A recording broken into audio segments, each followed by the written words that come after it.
As the founders of Surefoot, Bob and Russ Shea are obsessed with creating the perfect ski boot for you because they know that a properly fitted custom ski boot will make you a better skier, whatever level you're at. Surefoot, better fitting, better skiing. Yeah, all right. Cheers, buddy. We made it back home. Hi, everyone. Welcome back to the Freeride Guide. We are together in the same room. I think this is the first one we've done this season. First time this year. Yeah, and the same room happens to be the Surefoot Whistler store. For those of you watching on YouTube, you'll see the beautiful boot wall behind us.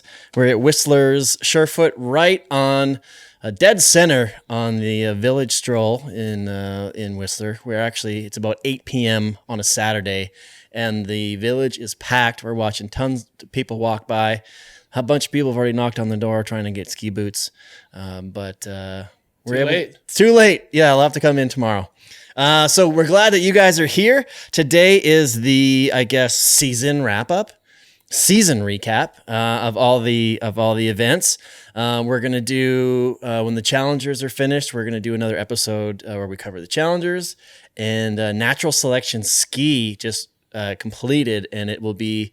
I think it's the April 17th. April 17th it airs, yeah. So we're hanging on that. I don't know why they're taking so long, man. I don't know. Production quality. Come on, they should hire us. They should hire us, man. Don't make us wait. I want to know what happened. Yeah, no doubt. I know a couple of people found out. I've heard a couple of people have found out, and a couple of people have asked some of the people that worked on it. The people that worked on it were like, "There's zip lip."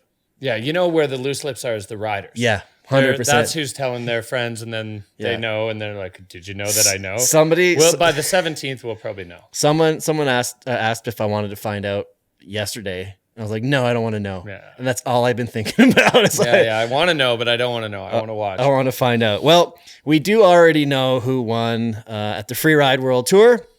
So we're going to do a full recap of the season. We'll talk about some of our favorite highlights, some of the things that were notable to talk about. And if you've been here, if you're just finding us now, welcome. We're right at the tail end of a great season. But we want you to follow the Freeride Guide on the podcast app you're listening to right now. You can also watch us on YouTube, as I mentioned. So if you're watching us on YouTube, hi, everybody. Please hit that subscribe button and send us a message. Would really appreciate that. Of course, you can give us a 5-star review if you appreciate the show and you want to show us how you feel about us. And we're also on Instagram, freeride_guide. And that's where you'll find out when all the episodes come out, because they're not fully regular, the recaps are. But episodes like this, people may not be ready for. So make sure you're following all along. And thanks to Surefoot Custom Ski Boots for the studio today, the Surefoot Freeride Guide Studios. They are fitting you for your custom fitted boots, heated liners, orthotics, as you can see on the wall behind us. Ski boots are a long-term investment in your skiing experience. I know firsthand, because when you ski, if your feet hurt, it's the worst thing you could possibly experience. Surefoot has 29 locations across the U.S. and Canada, so that could possibly mean 29 podcast studios. Yeah, a couple in Europe as well. They're worldwide. Worldwide comfy boots. So if you happen to be in Whistler and you're walking by, pop on in. If you're in any of the other 28 locations, do the same, or you can visit surefoot.com to find the location nearest you and ski the Surefoot difference. All right. Derek, what do you want to get started on today? Yeah, well, we've got a lot to talk about. I want to dive into feedback because I love this. I love that people are engaging with us. The Backslap Inbox has been popping off. If you have anything to say, if we backslapped, or you want to slap us on the back, backslap at freerideguidepodcast.com is where you can do it. The Backslap Inbox, and we've got a good one here it's cool. It's, I'm really stoked that they're listening with enough intent to have suggestions. And so this is cool. I'm going to read this email out, and then Mark, you can talk about what you think. Mm-hmm. Dear Mark, love the show. Writing from Australia, where being connected to skiing year round is a challenge, no doubt. Although FWT running times often mean the events run 7:30 to 10 p.m. in the evening, perfect for watching live. Your shows provide a great connection to something that is so far in the distance. You and Derek bounce off each other so comfortably. It's like listening to two mates at the pub. That's honestly what it feels like. Enjoying what they just witnessed, but with a bit of an inside running. Anyway, you always say you're keen on feedback, so here goes. Whenever I listen to the recap shows, which are a great way to relive the events, I always wonder why you don't count down from third place to first. That is, go through what third place did, then build to the best run, rather than beginning with the best performance and then going through what were judged as lesser runs. Then maybe covering the best of the rest or notable events. Anyway, just a thought. Keep up the good work. This is from Ash in Australia. Mark. Awesome. Yeah, so I love that actually, because we talk about this all the time. A lot of the times, when we first started this, we just were chatting and we kind of figured it out. And as we've done this, I think it's our 4th season of the show, of some sort of iteration of the show. It gets better and better. And I've noticed, or you've noticed, that more structure has developed. But this is great because it helps us focus in on it. So the last couple that we've done, I've actually been thinking this as we've been talking about it, but I'll look at the top 3 and I'll just jump to something I want to talk about because I'm excited for it without actually going through the steps. And I've in my brain while I've been doing it, I was thinking it was kind of janky. So a lot of like this email, like we got a few days, probably about a week or so ago. And I've actually been thinking about it and like trying to think about structuring the notes so that we can make it a little bit more better. Yeah, better. Yeah, absolutely better. But more focused, more focused, smoother, but also without removing that like we're at the pub chatting kind of vibe, banter, right? Yeah, for sure. No, this is a great suggestion. Yeah, we're I think gonna so. do it, Ash. Yeah. We're gonna do this. Good call. Thank you. Absolutely. 3, 2, 1. And also, I'll tell you, being in Australia, being able to watch them 7:30 to 10, I can only imagine. That sounds dreamy. I have spent 5 out of the 6 events awake from midnight, 12:30 till about 5 in the morning. European sports aren't great for North American watch, for West Coast North American watchers. I'm a big fan of F1. Derek and I are both in an F1 pool, and those races are usually like late at night. So that's one thing that's good about being a skier in Australia. Yeah, you're watching it like prime time. Yeah, prime time. Pint in hand, watching the Freeride World Tour. That sounds great. Yeah, absolutely. All right, so we've got. I did my best here to try and keep us on track, but of course we're going to jump around. So this episode's going to kind of highlight some of the things that we noticed, some of the trends that we noticed, some of the like specific events and happened throughout the events. So let's just jump right into it. So like I said, late nights, but that was fun. I was always watching them on the FWT YouTube channel, which is a great spot to watch because there's the community in there, just kind of going back and forth. People ask questions. I've actually got some of the questions for the Backslap Inbox from there. You get past riders jumping on, like Raina Barkerid and Drew Tabke, which gave me the idea to have them jump on the podcast. You being in Europe, and a lot of times when the event goes, they're like, you got to get out of here. So for those of you listening, like our goal is to get these recap episodes out as fast as possible. And we usually do, but it's also based on what we can do. Mm-hmm. Wi-Fi doesn't work great on trains. Or like at all. At all. And just sitting there yapping for an hour or two on a train in front of a bunch of people is not really. So seeing Raina Barkerid and Drew Tabke on the chat, I reached out. I was like, yo, come on and jump on. So kind of as like a backup, just to kind of fill the space a little bit and to keep them involved. That's one thing. I don't know if we've talked about it on the show, but a lot of the veteran riders or the alumni of the Freeride World Tour, they still want to be involved. And I'd love for the FWT to kind of create ways for them to do that more. I know with, say, Andrew Pollard, he's been kind of kicking around and participating a lot this last couple of years. But I think that these riders spend a lot of their life in this venue or this tour, or this way of life. Let's just keep them going. Well, and to call Raina and Drew backup is like a disservice to those boys. Like only because you're sitting in front of me. Yeah. Okay. Like, okay. Fair. Yeah. I don't want to be like, oh, Derek can't do it. Well, let's get somebody way better.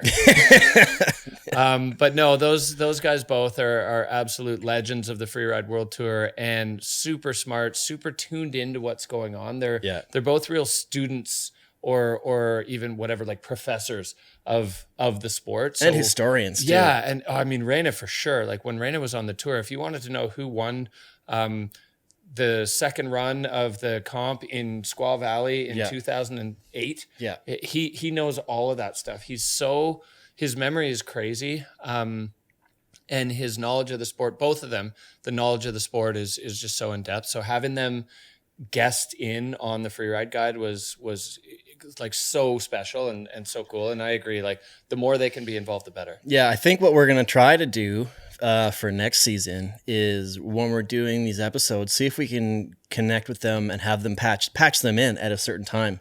Cause then to get 3 of us on the chat and then get them in as like a special, guest correspondent.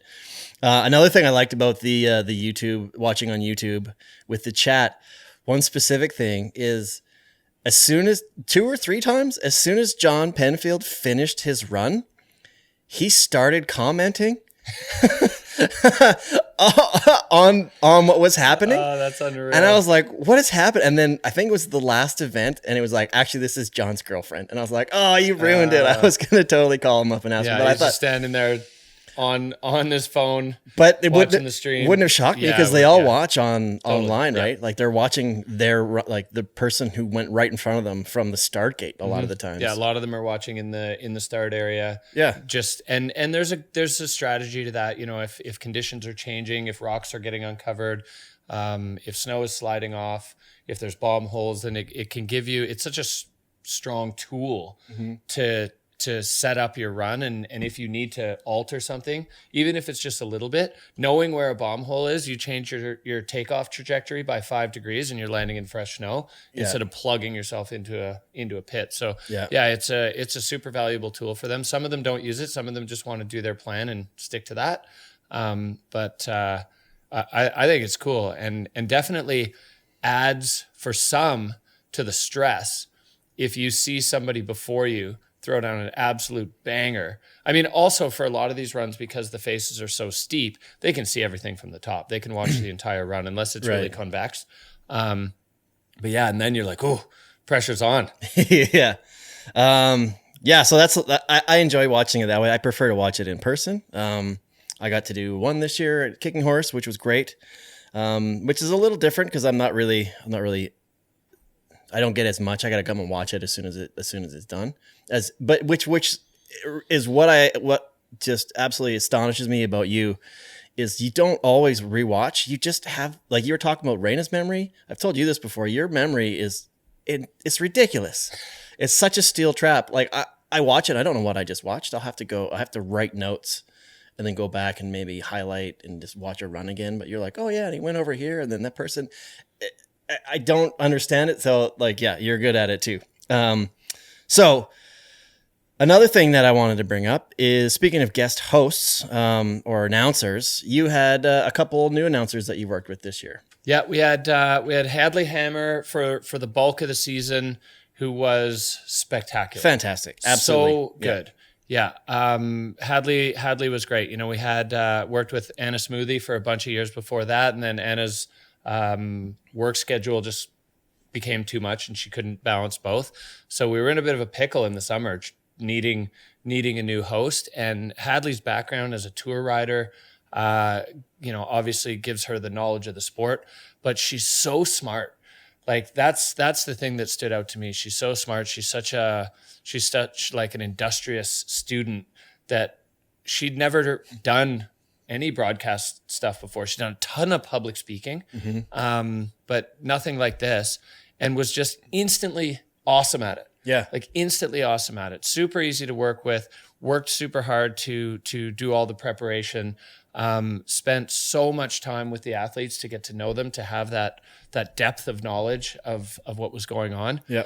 And Hadley was unreal. Yeah. Unreal. I agree. And like, she's American. but been living in Europe for a while.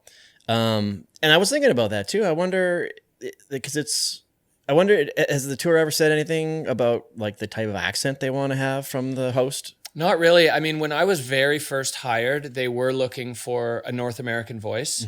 But since then, there hasn't really, because having one, I guess, is enough. Right. And then since then, it's been more like who's qualified for the job. So I was lucky because I had the right accent at the right time. Right. Well, and you had the pedigree too. Like you started the Whistler Freeride Club. Like Freeride in and out. Yeah, for sure. There was the other side of it, but since then there's not really. I mean, there was Neil Williman, Kiwi, Anna, Kiwi, Hadley, and then we also had Amy Engelbretson this year. Yep, that's guesting in for the Kicking Horse stop.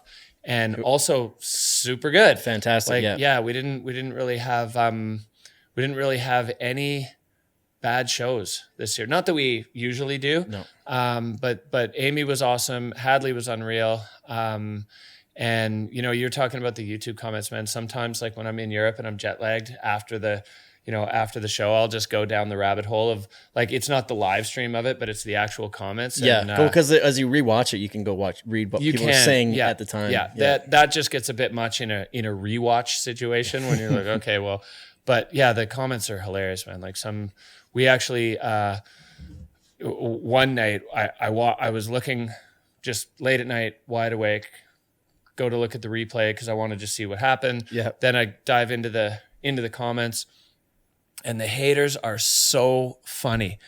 There was one comment where somebody said, as per usual, judging and commentary, absolute garbage. Get your shit together, FWT. Yeah. And from that point on, Hadley and I, the two commentators, and the four judges, Lola Best, Bertie Denervaux, Larry Gauthier, and Jacqueline Pollard, we were the garbage crew. That was it stuck. And it just killed me. I woke Larry up. I'm like, look, it's both of us. They hate all of us. I love that stuff. So yeah, keep the hate coming. Do you know what? It feeds me, fuels me. Having Drew on, he actually mentioned in the conversation that we had that a lot of the comments were giving you guys a lot of props too. But it's the ones like that you remember. Oh, totally. Yeah, for sure. And those are all people who are just watching from their mom's basement, Yeah. Fortunately, we haven't gotten too many of those we actually haven't got any of those on the Backslap Inbox, which is nice.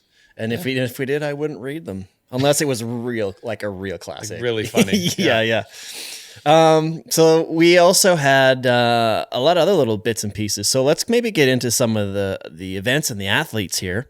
So Hadley, phenomenal job. Amy stepped in and knocked it out of the park, as I expected she would as well, as that's just what Amy does in life. So where do we want to go from here? Derek Foose. Well, I mean, a couple of just headlines. Yeah. For the first time in a long time, every single event ran. Mm-hmm. We ran 6 events this year. It's the most robust Freeride World Tour calendar we've had, and minus the obvious exception of one category at one event. You're so close to the clean sweep. Yeah, totally. Ski men in Fieberbrunn, which was just, we'll dive into that a bit deeper when we would talk about that event. But all 6 events ran. We didn't have to cancel anything. There were some schedule changes. There were some heavy and very last minute movements in the calendar, particularly running early, D-1 twice and D-2 in Verbier. But everything ran, and that's. Well, do you want to dive right into the events then, and then let's go. These other little points we'll probably be able to fit in.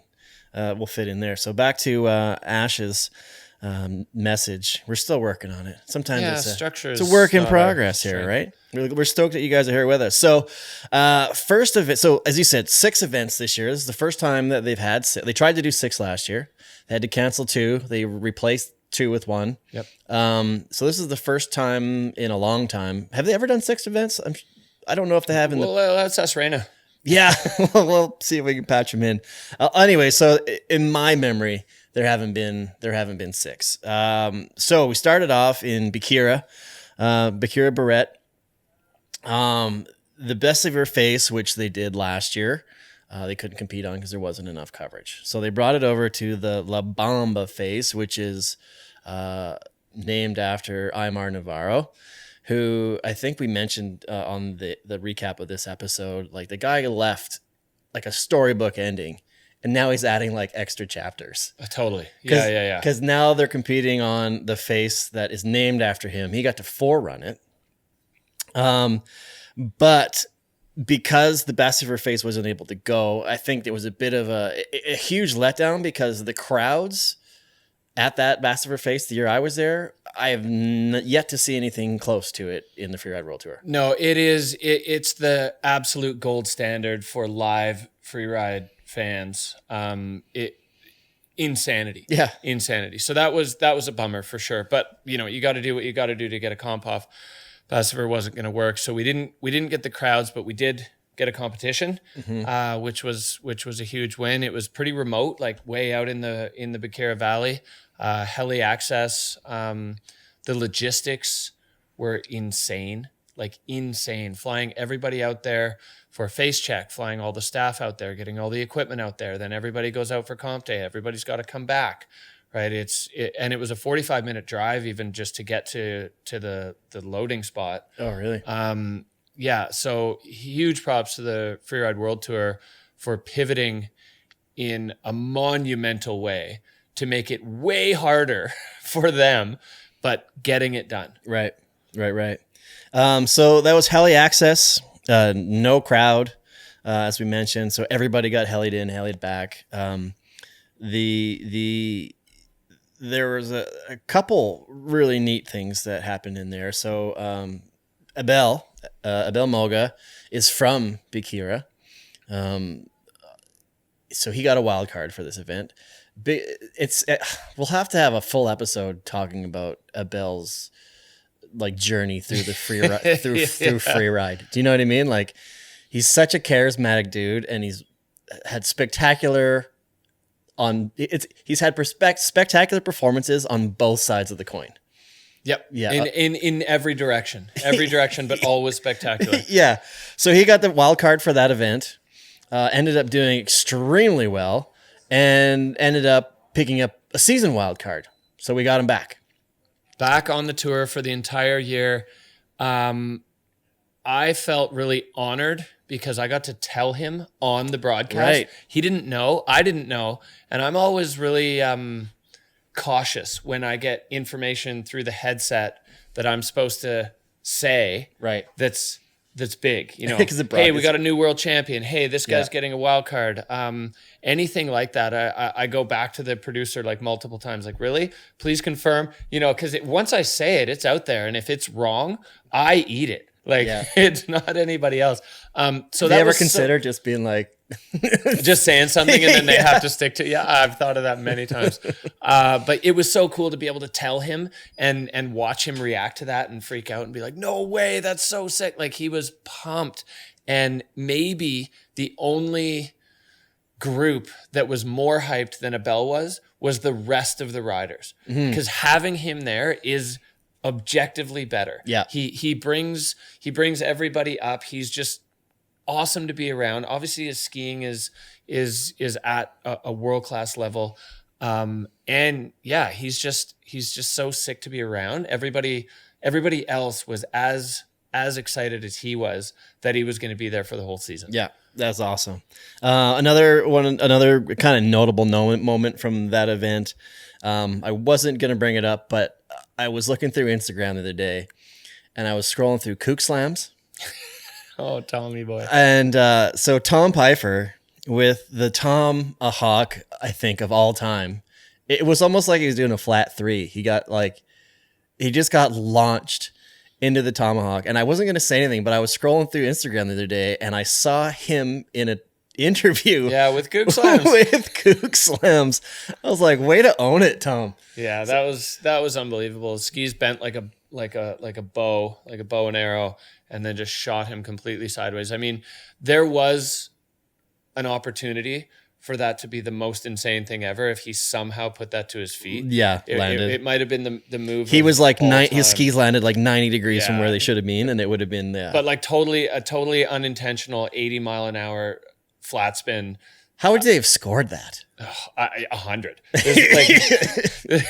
It's impossible if you somehow come out of that at that pace, with that amount of energy release on your feet, you just win. Yeah, like it's like do they dock it a little because it wasn't on purpose, or who knows? Who knows? But anyways, so I do remember one of the comments. I think Jess Hodder did a comment. I'm like he's going for your title, Jess, from the one that she full yard sailed like 2 or 3 years ago. Yeah, and she did call him out because none of the stuff came out of his backpack. This time, she lost her probe and her shovel and her lunch and her water bottle in her tomahawk. So maybe Jess still holds on to it. But either way, it was spectacular. Tom did have his airbag come out. Yeah, the airbag popped a couple of years ago as well. Yeah, but anyways, kudos to Tom for owning it. Like that guy, just love having on tour. He's currently on the Challenger Tour. Yep. And hopefully he'll get through. So we'll chat a little bit about the challenges at the end of this episode. And then another little notable for that too is Baqueira's Wei Tian Ho ended up getting line of the day. And I don't know if many people talked about it, but he actually broke his ankle like in October leading into the tour. So, yeah, surgery and all, dicking around on a trampoline. There was definitely some question marks, like in his mind, in his home. Was he going to be able to be ready to go by Spain? Mm-hmm. And so to put down a great result and win line of the day, comp 1 on a bum ankle, I mean, sign of things to come, I guess, for Wei Tian. Yeah, a little foreshadowing. Yeah, exactly. Little foreshadowing. So if you want to know who podiumed for each individual event, we talked about that in the events. We want to not keep, we don't want this one to go for 3 hours. So you can go to freerideworldtour.com. If you want to go back and watch any of the things that we're talking about today, you just go straight to the event. You can click on the rider. It'll take you no time at all. It's pretty awesome for research for us. And if you want to go back and watch it, freerideworldtour.com. The second event was a brand new event in Val Thorens, France. So normally we get Baqueira followed by Andorra, which are only about 50 kilometers as the crows flies, but you got to drive around. The mountain pass, but no Andorra this year at all. Andorra's been on the calendar for many, many years. And it's coming back next year for the World Championships, which we don't have a lot of information on just yet, but we will get it for you. Guaranteed, leading into next season, you're going to hit the full rundown of what that entails. So, no Andorra, but Val Thorens, brand new event, 2 new face venues in a row, which is pretty cool. And to be honest with you, I think this was my favorite event of the year. Well, yeah, I mean, it snowed 50 centimeters the night before the comp, so it was hard not to love it. Yeah. It was, a new face. I mean, we didn't even get to use the Plan A venue there because it's high. It's really high, the Val Thorens resort, like elevation. And it got scoured, just totally blasted by the wind, but a little bit lower down in the resort, the Lac Noir face was prime. And that was, for conditions, that was the best comp of the year. Yeah, no, absolutely. For sure. And I didn't know if it was going to come out because, like you said, they did the old venue switcheroo, right? They'd switched it twice. Well, we were supposed to be on the big one. Yeah. And then it just wasn't possible. So right. they switched to Lac Noir and it worked. It was great. As I said, it's not the Plan A venue, but I mean, looking at it, if that's your backup. Yeah. And just as like a little addition, Lolo and some of the FWT guides after Verbier went back to Val Thorens to go like extra scoping to look for even more venue options in that area, which is cool because it's massive. The 12 LA is the biggest ski resort complex in the world. Oh, is it? Yeah. And, it's Val Thorens connected to Maribel, connected to Courchevel. We were in Les Minuets. It's, I don't even know how to describe it. It's so big. Mega. Yeah. Like you could not ski across it in a day. Yeah. Maybe even multiple days. It's shocking how many, like from us as North Americans, Canadians, Whistler Blackcomb is the only thing even close to something like that, really. Oh, and this would be like if there were ski lifts from Squamish to Pemberton. Yeah. Isn't that wild? Yeah. Like I went to Flane and there's so many of those zones in Europe that you don't even know about. Flanum, I had never heard about it before, but we were like, let's try to get to the end and back in a day, and I couldn't do it. Yeah. We got across like 4 out of the 5 zones. But yeah, Valto was cool. Pow Day, we had probably the headline of that comp was Marinerti coming back just for a single event to absolutely reestablish her dominance and just show the rest of the world, yeah, sure, I left. I got 4 world titles. Nobody else has that, and I'm still the best. Yep. Incredible performance for Marianne to just come back. Like 3 years out of competing, and then still. Well, Freeride World Tour. Yeah. Sorry, 3 years out of the Freeride World Tour. Yeah. Still totally has it. The intensity, the speed, the size of the airs, all of it. The board handling, every single piece of that. Like there was, sometimes there's like contention in the judging. There was no contention in snowboard women that day. Everyone was like, well, that was the win. No. So super cool.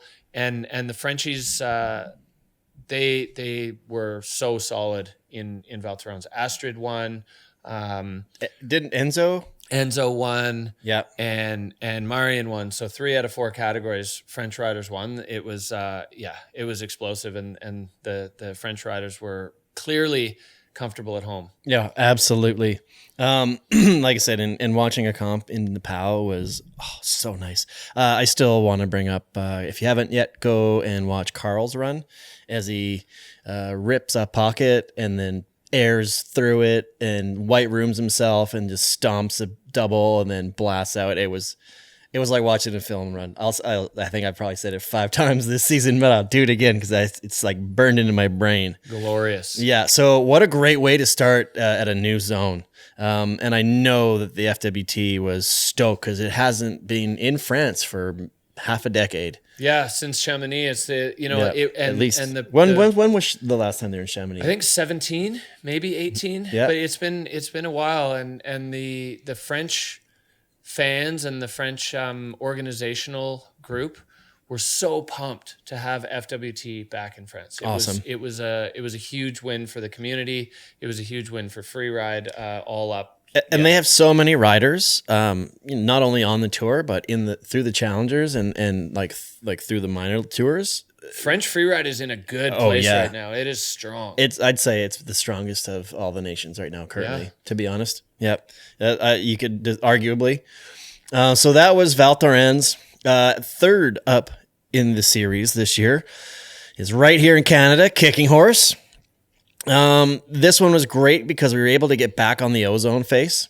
Depending on conditions, it's gone from ozone to T1, which is another kind of, I would say, smaller face, but it hasn't turned out dud events because you can because that one's more of like a slope style course almost, which has put on some spectacular runs.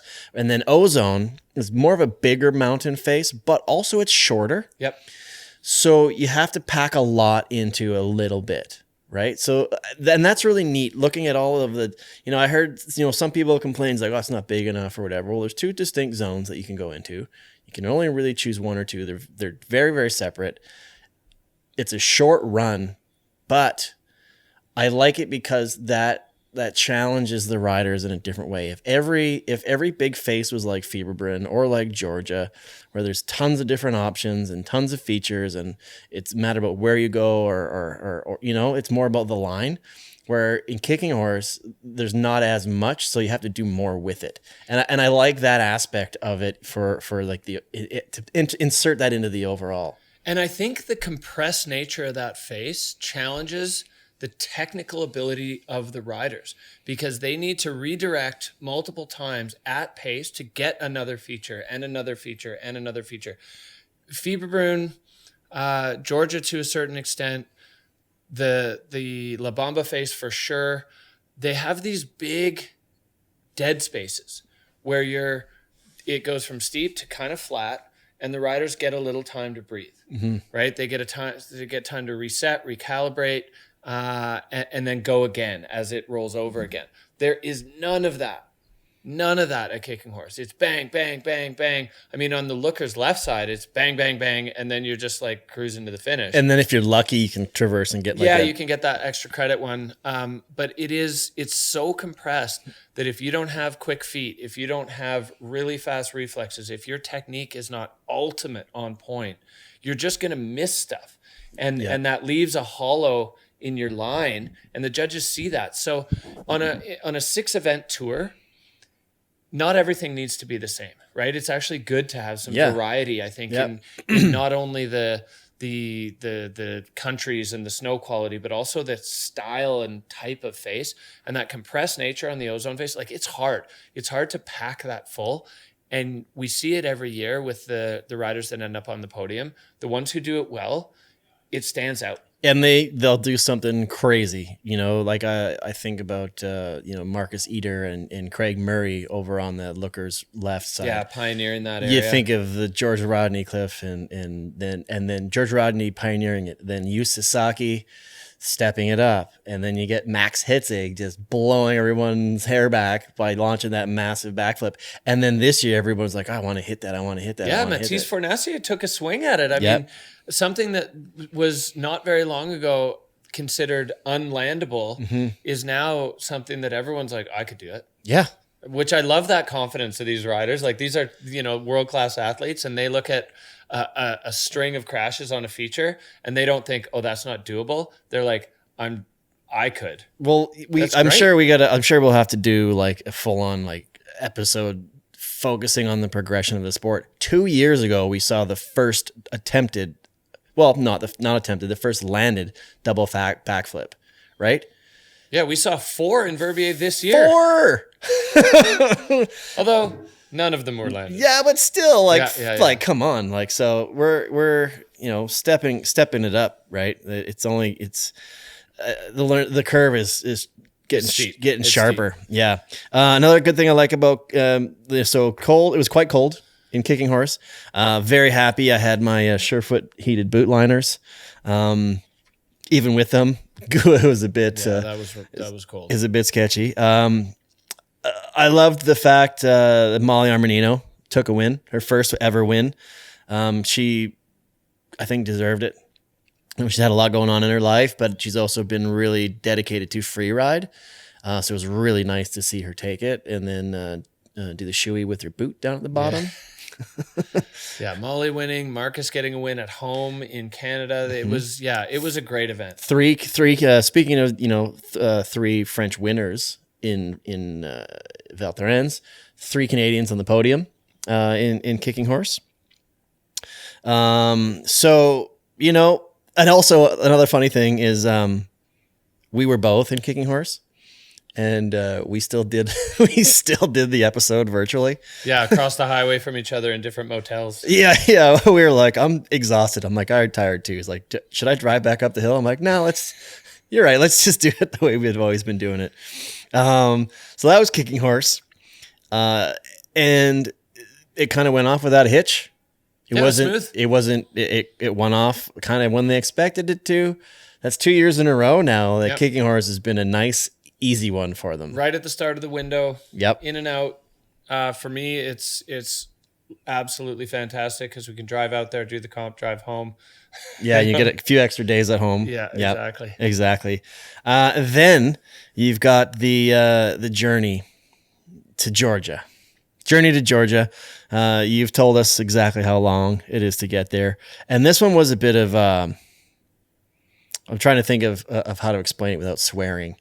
It was a roller coaster. Yeah, there you go. It was a roller coaster. We thought we were going to run on D-1. Everybody was rushing to get there.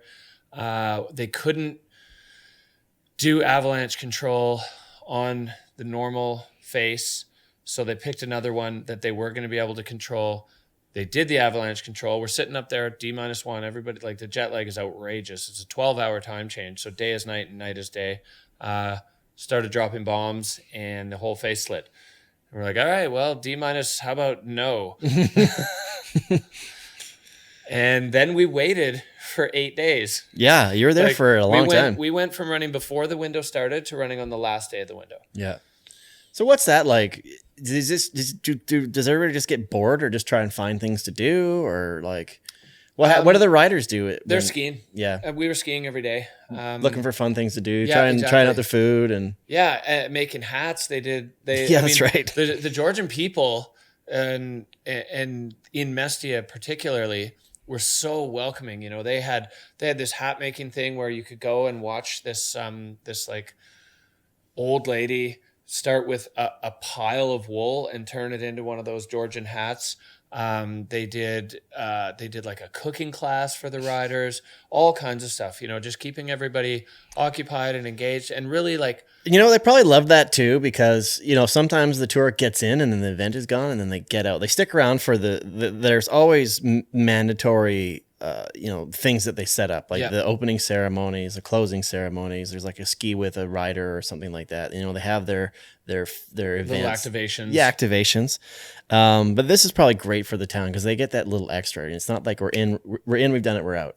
Totally. And it's great for the riders too, because one of the coolest things about being on the Freeride World Tour, being an athlete on it, is getting to know the other people. The North Americans, getting to know the Europeans, getting to know the Kiwis, the Scandis. Like, you know, in the early events you go to a dinner and everybody's sitting at their own table with the little people cliques, they know. But after an event like that, where everybody's locked in for 8 days, everybody's just going skiing. You know, you just go to the mountain, whoever's there, that's who you ski with. And those group shred days are, I think, probably some of the most cherished moments from everybody, because they're getting to know each other. They're riding. It's not comp day where the nerves are jangling and the stress is everything. And if you don't perform, you're bummed. And if you do, you're happy, right? Really, at the end of the day, 4 categories, only 4 people are really happy. And everybody else is like, and some people are super bummed. They crashed. They had a weird, whatever, all the things that can happen. So those days where everybody just gets to go shred around together, those are the magic of the tour. And those are the things that the junior free riders are looking at and going, wow, like if I could be there one day and I could just go skiing with those people, you know, and the rookies, especially, right, when they're looking around on a chair and they're literally riding the chair with people that they have posters of on their wall, signed from when they went to a tour event as a kid. That's the really and being on the chair, being able to ask them questions or just get to know them as a friend. Just become friends with them. There's nothing better than a chairlift for just communicating and getting to know people and just, you know, vibing, right? There's nothing better. It's too cold to have your phone in your hand, so you're forced to sit and talk to people. No, it's so cool. And so Georgia was that. Very cool. So the Georgia event was a bit of a cluster with approximately a 50% crash rate, which was bonkers because the snow was a little all over the place. So it did snow during that week. Yeah. And then they went back to the original face. Yep. Yeah. So we got back on the original face. They had the time to do the avalanche control. There were 2 big factors in all that crashing. The snow was deep. Actually, I'm going to say 3. The snow was super deep, but it was also quite dense because they had a ton of wind. So when you have snow that goes up to the middle of your thigh, that's super dense, when you land in it, it stops you. Yeah. And it was minus 25. So the snow was grippy. If any of you have ever skied or snowboarded when it's super cold, the snow doesn't slide right. Even if, I mean, I'm sure the World Cup ski racing guys get the wax right for that. But in the freeride world where you're just buying cold weather wax from a ski shop in Georgia. That lady that makes the hats just melted a candle into a block. It doesn't slide right. There's a grip to it. So many people were hitting airs and there turned out to be one of the most trafficked airs from 2024 turned into the dream killer in 2025, where almost everybody who hit it ate it because they're punching through.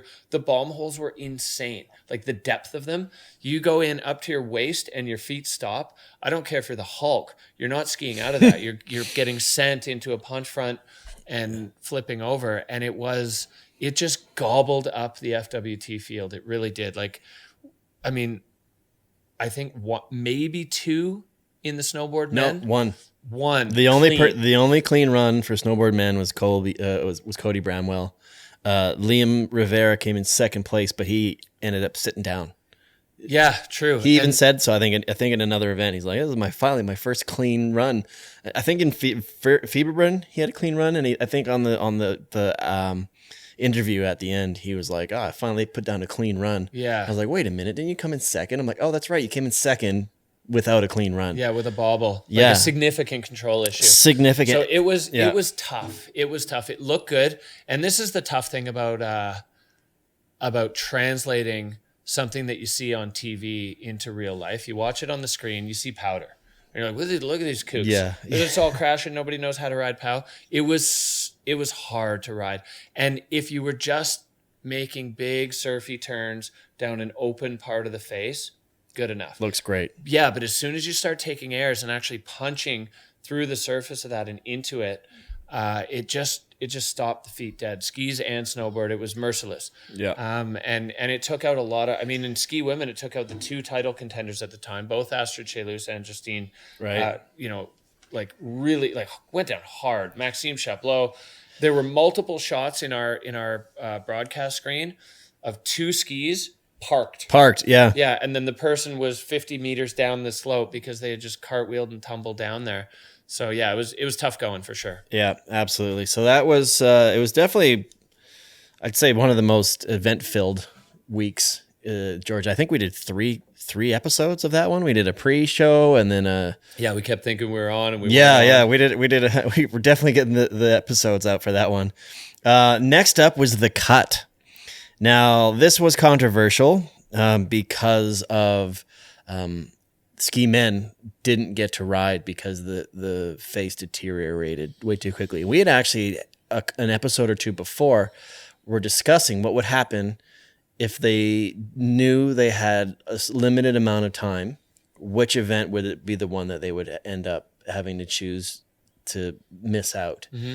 And sure enough, right away after we posed that hypothetical, it came to fruition. So Fieberbrunn was The Cut. So no ski men. Once again, pretty marginal conditions.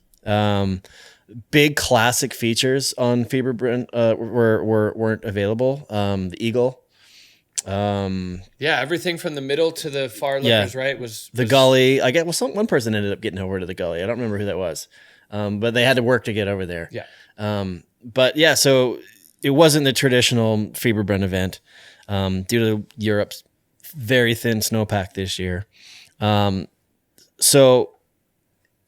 Bittersweet for some, really annoying for others, especially in ski men who needed that event in order to push them over to The Cut. So the last thing you want to do is be ready to go and then have them be like, "Oh, sorry, we can't do it. We're going back to what it was before." Right? When you have that hope of like, okay, I need to put down a run, I want to get moved on, and then you can't, that's kind of like a kick in the nuts, to be honest. It was a brutal way for people to lose their spot on the tour. Brutal. Yeah. I will say it wasn't possible to do anything else. No. Well, we watching it on TV, watching it on the live stream. You're like, yeah, you could see that face just deteriorate with each rider. And we got into this in the Fieberbrunn recap episode. The plan was to run the 2 snowboard categories in ski women, and then the weather, it was supposed to snow. It was forecast to snow, and that reset would have allowed us to then run ski men. When we were at inspection on another day, right? When we were at inspection, and they suggested that plan, the riders were stoked because nobody wanted to be, they had already done the random draw of which categories are going to go first. Okay, ski men are going at the end. Was that a random choice? Yeah. Rather than so that's what we were chatted about, right? If you know you're only going to have a limited amount of time, you might have to cut one. It's the one with the most biggest one. Yeah. Yeah. Right. Yeah. So I guess it wasn't random. It was a little bit engineered to allow them to do this like Hail Mary plan. Mm-hmm. And we get 3 done. The face will hold up to 3 just, right? Because the reality is those 3 categories, ski men or ski women, snowboard men, and snowboard women, are relatively spread out in terms of line selection. You know, the snowboard men and the ski women were kind of close together. There was some repeats. Snowboard women picked different stuff completely. And so it held up just. There's no way we could have then run 22 ski men. People would have been landing on rocks. So the plan was, it's going to snow, the venue will reset, and we can run ski men. And then that snow turned to rain to the summit. And there was no, instead of a reset, it made it 100 times worse. Yeah. Like it just stripped it. So they couldn't run. But as you said, Mark, like, and what an absolutely heartbreaking way to get and it's so terrible that it was the cut event too, rather than an earlier event where you maybe were able to like make up for it, because this is the first one where we've had the cut after 5 instead of only 3. Right. So, you know, still it's still, the ski men still got 4 instead of 3. So it was still an improvement in that way. But the points down to like 4 or 5 people below the cut to 3 or 4 above the cut. We're so close. So tight. Yeah. So it was very much all still to play for. And the ones who were theoretically going to be able to perform in Fieberbrunn could have elevated themselves over the cut, and they never got the chance. And that sucks. And we saw some big moves during the cut. Like you spoke to Lily Bradley about at the end of their run.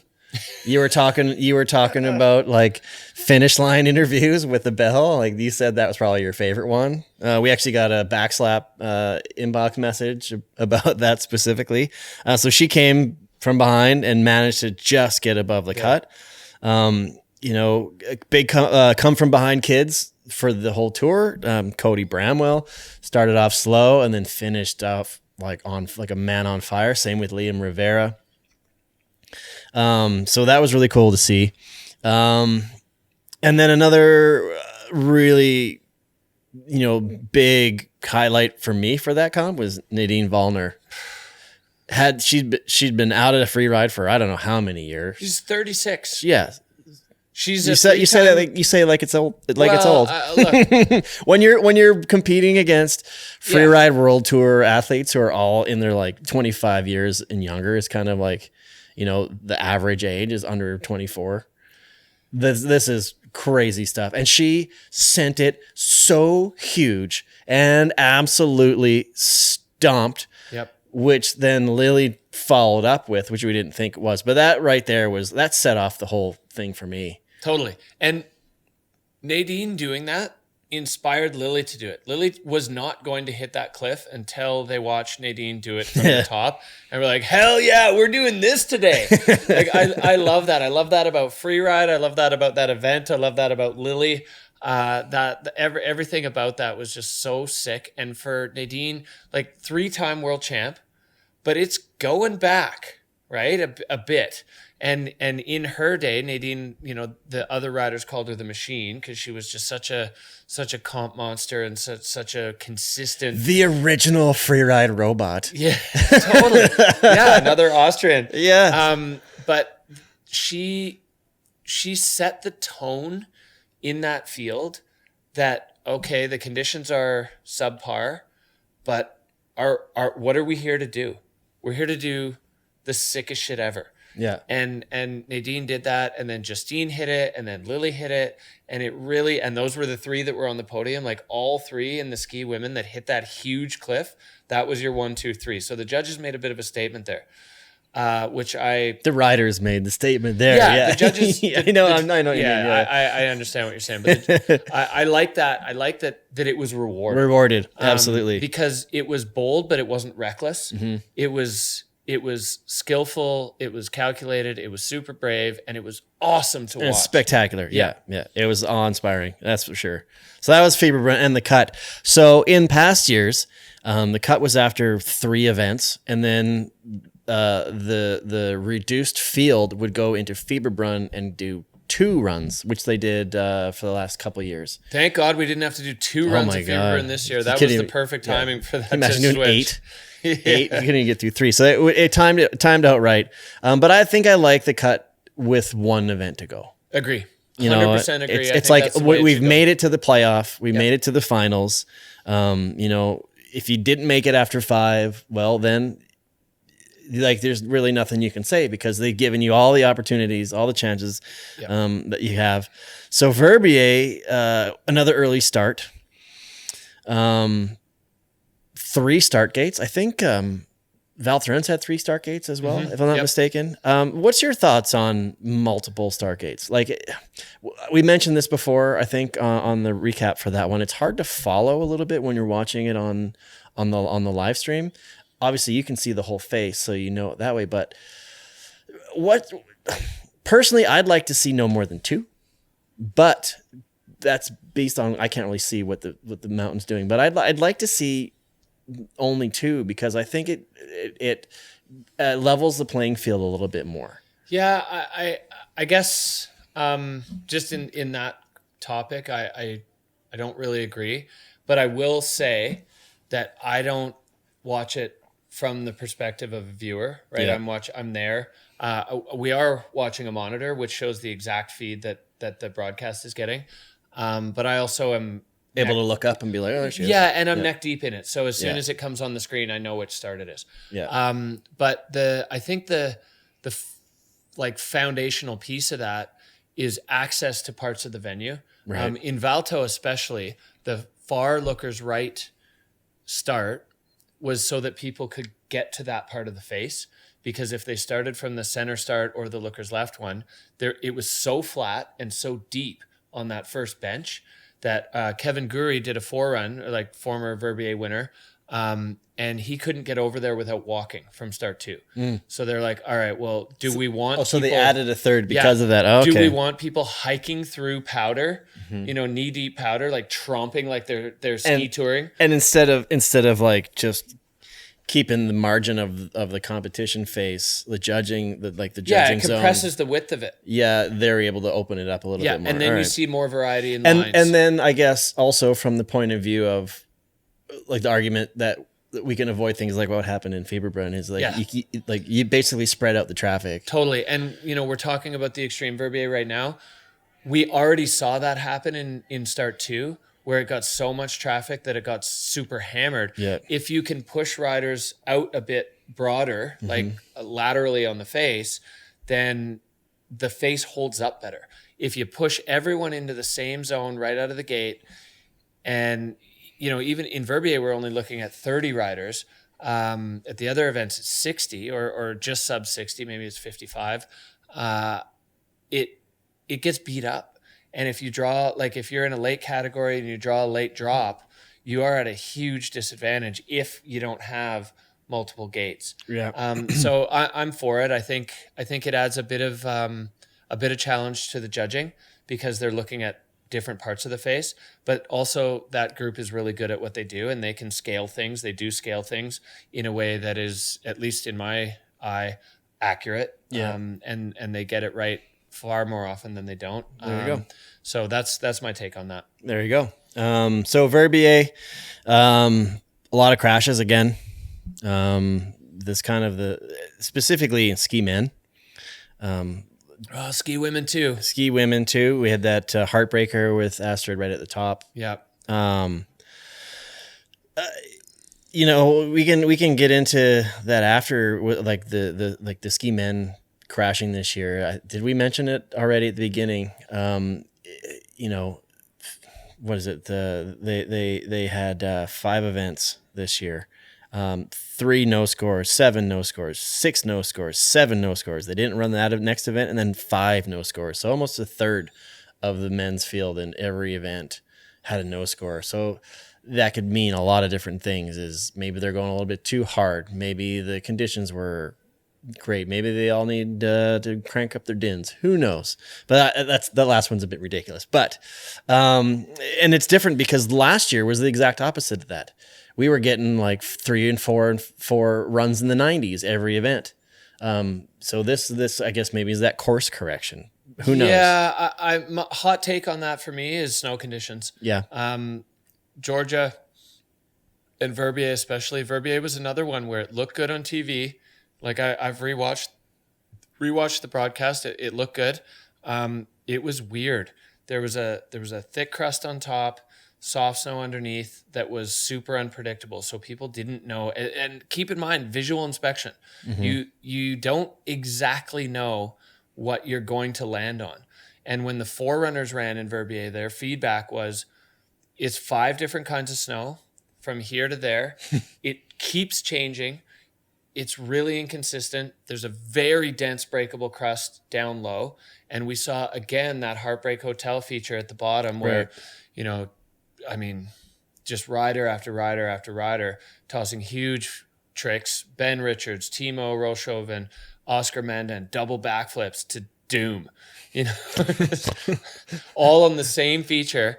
The snow was weird. I mean, look at, ski men and ski women in Verbier. Yep.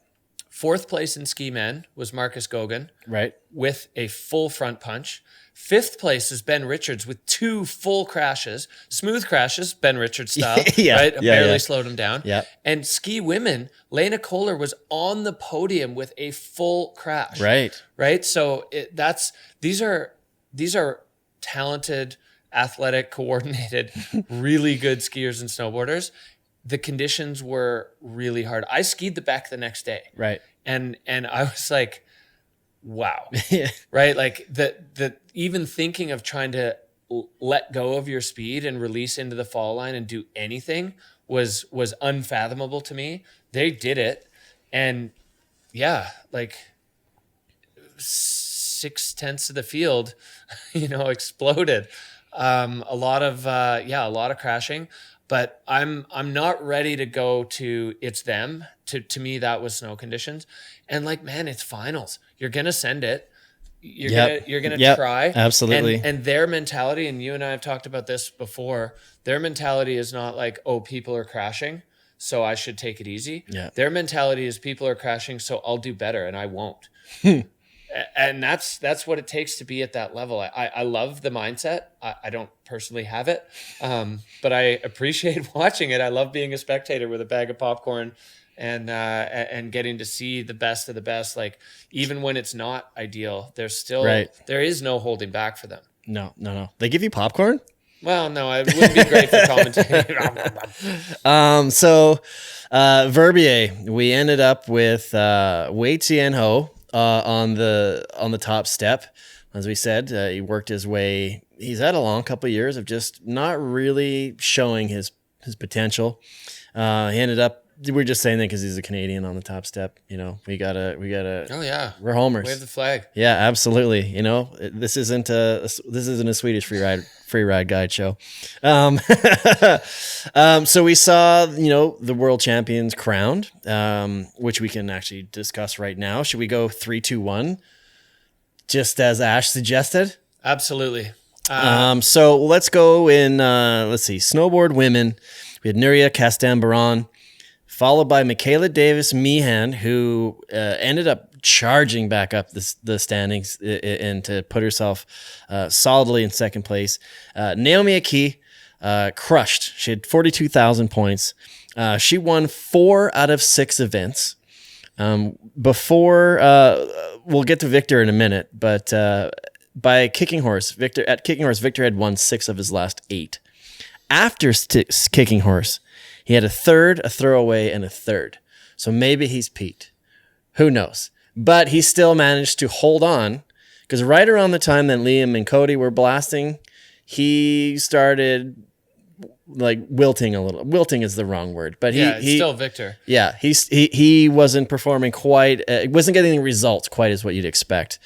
So Naomi, Rookie of the Year. Yeah, she was the champion before at Verbier. Fieberbrunn. Dominant season. She didn't win 2 events. One of them was she lost to her mentor, to Marion Erte, which is awesome. I really want to see her come back and have the two of them battle again next year. Maybe we could get her to come back for a full event or a full season. Who knows?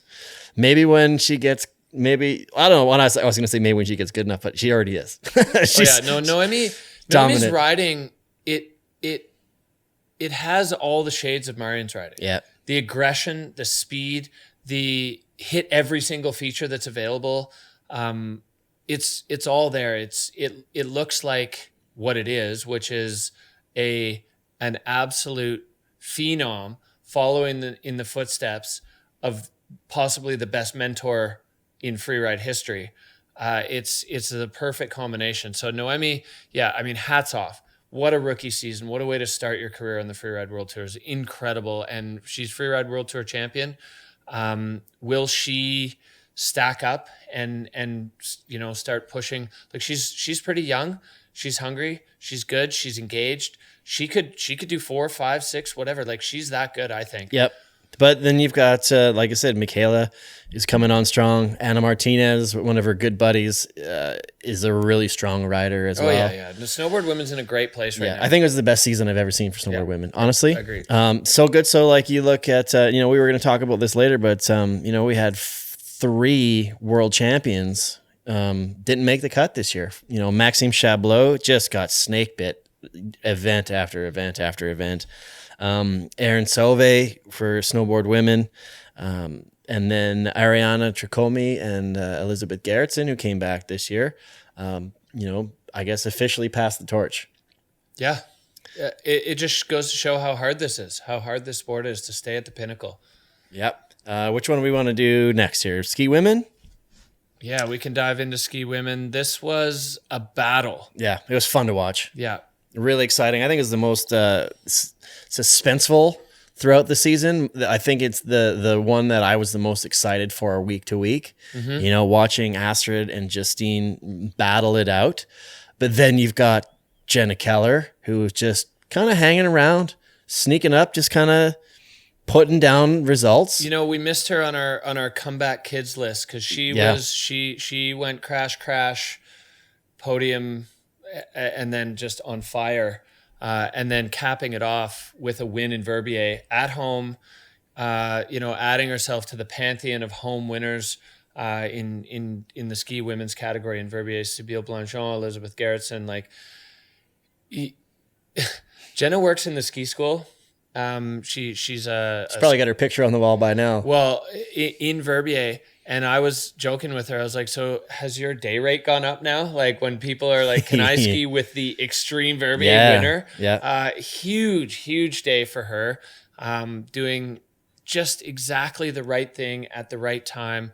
She ended up second overall. Astrid Chelus and Justine Dufour-Lapointe going blow for blow all season long. Justine won the first one. Astrid won the second one. You did a big backflip. I'll do a big backflip. I'll do a bigger backflip. They both crashed trying massive backflips in Georgia. Yeah. So I'm like, oh, this is exciting. And then in kicking horse, Justine third and Astrid fourth.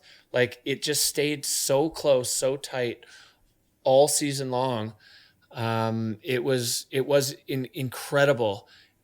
My only disappointment in this field was that Astrid didn't get to show her hand of cards in Verbier because she skied into a rock 2 meters into the run. Yeah. Heartbreaking. Yeah. Heartbreaking. But you know what? She's probably coming back real hungry. She's going to come back mad. Real angry. Yeah. Take that for what it is, but I have to give Justine a ton of credit because she came in her first year, moving from moguls. She retired from that world and then was looking for another challenge. She came onto the Freeride World Tour and she won the title, but she won it without Verbier the first time because of the avalanche. So kind of like what we were talking about with the guys in the cut for Fieberbrunn this year. Exactly. And so look, a title's a title. In the history books, Justine Dufour-Lapointe, 2023 Freeride World Champion. But for her to come back, run a full season with what she said was no pressure because she's got a title. She's proved that she belongs in this world, right? In this space. And then to do it again and win it in Verbier, knowing she needed to finish on the podium to do it. And Jenna's sitting down there with a red hot run. And Justine did exactly what she needed to do. It was so savvy. You could see her in the broadcast on the phone with Stefan Heusel, her coach. And like in the start gate. Yeah, in the start gate. You've got Jenna in the hot seat, Lena in second at the time with a fall, get down on your feet. You're the champion. And a run like that is, at least in my opinion, kind of counter to Justine's DNA.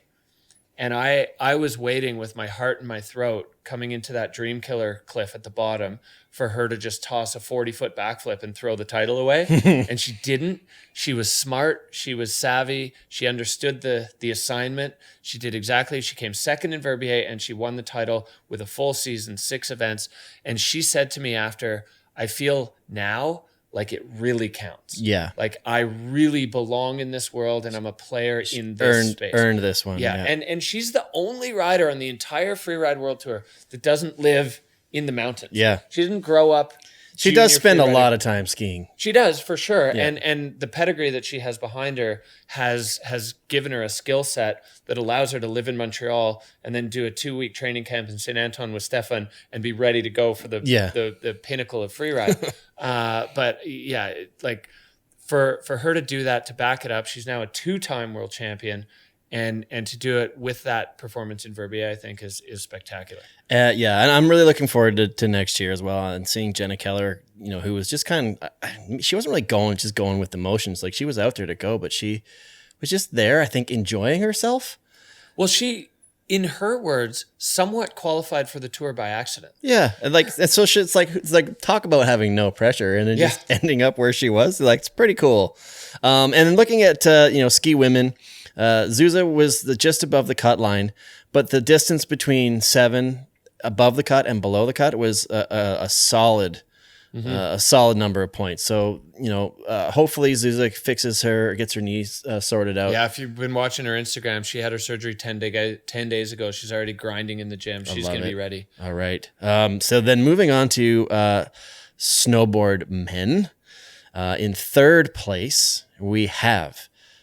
Where did I see it? Here we go. Third place, Liam Rivera, who we talked about just coming from behind.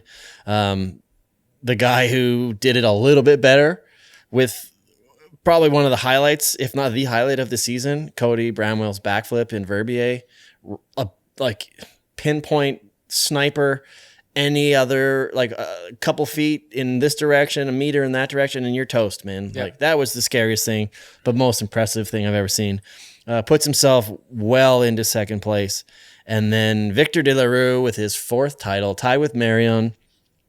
Could have gone different, but we talked about his run in the recap for that episode. He got a lot of features in. Like he made super solid, spinning both ways. He made sure to put it down. So he's just proven it. So he's passed his brother. He's proven himself. I hate this. I hate to use this term because it is overused nowadays, I think, but he truly is the GOAT. Yeah. Oh yeah, for sure. I mean, but Cody put some pressure on. Mm-hmm. And if you get a whole season of what we saw on the back half of the season from Cody. Oh yeah. It's going to be, because this is the second time, that Cody has been in that title battle. Yeah, exactly. He had it with Camille Armand and Blake Moeller back in 22. And this was awesome to see Cody. I put Cody and Wei Tian Ho in a very similar boat where in the middle part of the season when things weren't going their way, their confidence was low. And both of them were questioning, should I even be here? Do I belong at this level? And then for both of them to find whatever the spark was, the psychological puzzle piece that needed to click in, to then all of a sudden put these electric performances down, was so cool to watch. I love an underdog story, right? Mm-hmm. I love it. Rudy, like these things, they're so enticing for a fan of the sport, and to see somebody that has it in them find whatever the little piece, the missing spark was, and then suddenly just unleash. So if Cody can roll into next year with that same confidence, with all of that, then Victor's going to have a fight on his hands. And who knows, we don't know who's coming in from the challengers, at least in Region 2 yet. Maybe we're getting, the next one, the next... Who knows? But the next Naomi Aki. Yeah, exactly. But for me right now, those two are definitely going to have to, or are going to push each other and we will see the rest of the field rise. I'd say those three. Liam really impressed the crap out of me this season, you know. Oh, Liam's so good. And then there's John Powell. Yeah. The whole field is great. That's why I love this sport. It's so good, man. Like, I'm looking forward to next year already. It's still what, 8 months away? Yeah, I mean, we've just wrapped this one Yeah, damn it. We have a long hot summer to wait, but so we can finish up with ski men in third place, the men's rookie of the year, Toby Rafford, who really, really impressed this year. Martin Bender, who just had a consistent. He did finish first. he won an event. Yeah, absolutely. And then Marcus Gogan, who I think was the favorite to win the tour this year. If Victor was the overall favorite to take men's snowboard, I think coming into this, especially with Max Hitzig out with injury this year, I think Marcus was the favorite. Yeah, a nearly 7,000 point gap back to Martin Bender. So he proved it. Yeah, Marcus, without a doubt. You know, he got on a bit of a streak at the end of the season too, with a few wins in a row. And he just event after event, he just continued to do things that don't make sense. They don't make sense. Don't make sense. And he's so strong. He's so skilled. His head, like his mental game is so dialed. You know, he doesn't sweat the small stuff. 2 events that he won, he was like so sick as a dog. Absolutely flat, green, empty gas tank, and still able to just go out there and perform. And something that to me is kind of wild. It's a real signal of the paradigm shift in ski men, especially at the Freeride World Tour. 20, 21, 20 years old. Yeah. All three, the top 3, these are young men, but they are so seasoned, right? They've been competing since they were little kids. They are really, really good at this. They have all the pieces in place. It used to take years. You know, you look back, well, even 5-6 years ago, there was 20-year-olds would come on and get cut. Mm-hmm. And now 1, 2, 3 in ski men, all young guys that are already so good at this. The knives are sharp right out of the gate. They're coming on as rookies. And I mean, Toby Rafford in the first event of the year, like it was probably the biggest judging contention of the year between Toby and Ross Tester at Baqueira. Toby was robbed. You know, Ross won. Toby was second. He had that double flat spin that just blew our minds. His first event on the Freeride World Tour. Mm-hmm. Like rookie nerves. What's that? Right? What is that even a thing anymore? Like these athletes are coming on and they're just ready to go. Because the amount of like the tricks that they're being able to bring into the tour now, they just do at home just for fun. Like it's not like, oh, I got to go and train and learn how to do a double or do this. It's like, oh, I'm going to go hit this and I'm going to do that off that side hit over there. Yeah. Like that's just normal for them now. And now they've got these like tricks that are just ingrained in them as they grow up, and the jump run underneath the chairlift to get to lunch, right? They just got to step it up they just got to scale it really. Just do it here instead of doing it there. Yeah. So, you know, good for him, you know. So, but that shows that he got a second in the first stop and a third in the final stop. So 2 podiums, which kind of shows that there was, and you even mentioned a few minutes ago, like the cut line, a few, like 3 or 4 above the cut, up down to like 5 below the cut. It was so unbelievably close. So I would love for, I guess that level of competition to be pushed up a little closer to Marcus, to the top of the pile. But that also just shows his level of excellence. Yeah, and odds are pretty good that we'll have Hitzig back in the mix next year. Ooh.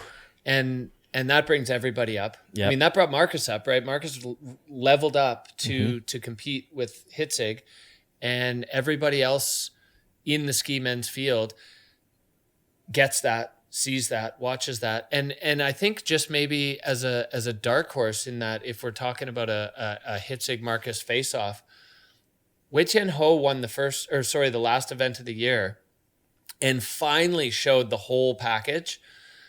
If he's like that all year, look out.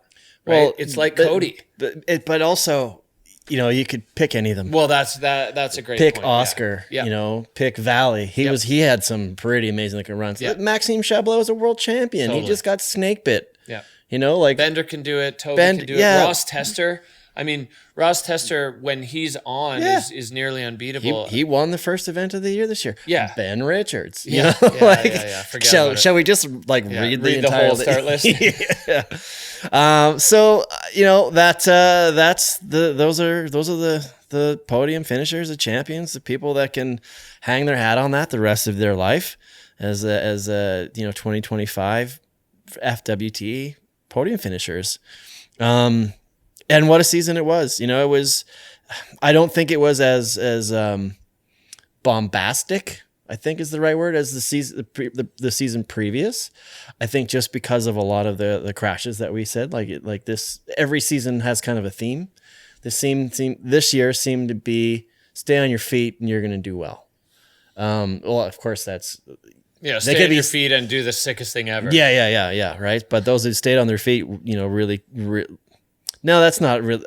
I'm kind of getting muddled in it. Basically, keep your skis on is kind of, I guess, what I'm trying to say is, if you kept your skis on, you did all right, where a lot of people couldn't keep their skis on this year. Yeah, it was hard. It was a tough season. The conditions were difficult.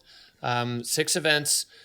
We love it as spectators. Mm-hmm. It's a lot for the riders. Yeah. Everybody was nursing a little something, right? People were banged up. Do you think the 6 events added to that?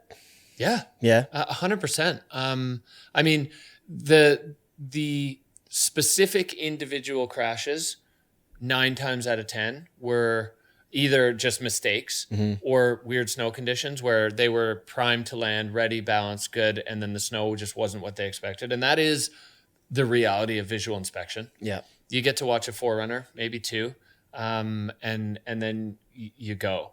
And I mean, you've hit cliffs, I've hit cliffs. When you have no idea what you're going to land in, it's a dice roll. Even just how to set your feet, right? Yeah. Are you going to land heels or tails first? Are you going to land bolts right over your bindings? If you're going to do what I am, are you just going to land hip first? Or but without being able to know that, and that is a credit then to all of those podium overall finishers because they figured it out time and again with consistency in difficult, weird, challenging, inconsistent conditions, and that's the game. And the ones who rise to the top are good at it in 6 different ski resorts, 6 different kinds of snow, 6 different time zones all over the world. Yep. Do it again and again and again and again, and you're at the top. And that's what makes it hard, but it's also what makes it awesome. I love it. Well, what a great season. So that is the FWT 2025 recap. I've had a lot of fun doing this once again. Thank you, everybody, for tuning in and being here with us. I love doing this, man. It's we both love it so much. Now, if you've just found us or if you've been listening all season and you haven't yet, I'm going to tell you again, please go and hit that subscribe button. If you're watching on YouTube, over on the Low Pressure Podcast channel, if you're listening on the podcast, make sure you give us that 5-star review. And follow us on Instagram at freeride_guide, because that's where you'll find out all the information for when new episodes will come out. Huge thank you to Surefoot. Surefoot Skiing. We are here in the Whistler Surefoot store. We've turned it into the Whistler Surefoot Freeride Guide podcast studio. There's people watching us the whole time as they've been walking up and down, exploring Whistler Village. Surefoot has 29 locations across the U.S., Canada, and Europe. So you can visit surefoot.com to find the one closest to you and make sure your feet feel good while you're skiing. Do yourself a favor. It's the best thing you could do. Do yourself a favor. Also, Backslap, the Backslap Inbox. We've been reading those emails all season. Keep them coming. Backslap at freerideguidepodcast.com, and we may just read it online. Also, you can see we've got these sweet shirts on. They are available for purchase right now. Just go to the link in the description of however you're consuming this episode. And then next year, we're going to have some more stuff. Maybe some more of these hats, maybe some of these toques or beanies, depending on what you want to call them. And yeah, that's about it for now. That's it for the Freeride World Tour season. We've already discussed that we're going to do a Challenger kind of recap just to give you a heads up about what's going to happen for next year. And as we said off the top of this episode, we're going to do a full natural selection recap because that one we can actually eat some popcorn. Big time. Yeah, looking forward to that. The Region 2 Challengers still have to go to A Basin. I think some of the riders are hoping they can lock in 2 events down there. Right. And natural selection, it's happened. We just don't know what happened. Yeah, so exactly. Looking forward to that on April 17th. Awesome. All right, everybody. Thanks for tuning in, and we will talk to you sooner than you think. See ya.